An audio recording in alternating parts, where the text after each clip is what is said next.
दक्ष news, सामान्यांच्या हक्कासाठी नेहमी दक्ष.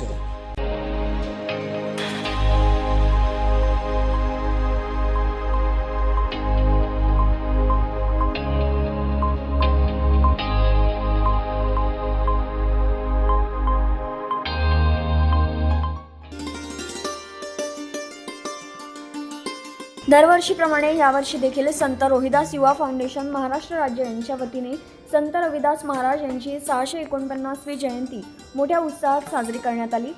यावेळी मान्यवरांनी आपले मनोगत व्यक्त करताना सांगितले, समता, बंधुता आणि मानवतेची शिकवण देणारे संत जगद्गुरू शिरोमणी गुरु रविदास महाराज यांची 649वी सार्वजनिक जयंती संत रोहिदास युवा फाउंडेशन महाराष्ट्र राज्य यांच्या वतीने मुंबई येथील गटैल स्टॉल येथे जाऊन महाराजांची प्रतिमा भेट देण्यात आली.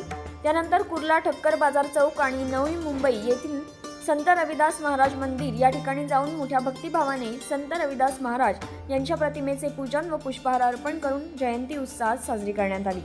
यावेळी संत रोहिदास युवा फाउंडेशनचे महाराष्ट्र राज्याचे अध्यक्ष संजय सूर्यवंशी, तसेच संस्थापक अध्यक्ष विनोद भाऊ पाखरे, मुंबई अध्यक्ष संतोष सातपुते, राज्य उपाध्यक्ष रोहिदास पगारे व श्री कांबळे तसेच सर्व स्तरातील मान्यवर आणि प्रमुख पदाधिकारी आणि कार्यकर्ते उपस्थित होते. भास्कर साळवे, दक्ष न्यूज, नाशिक.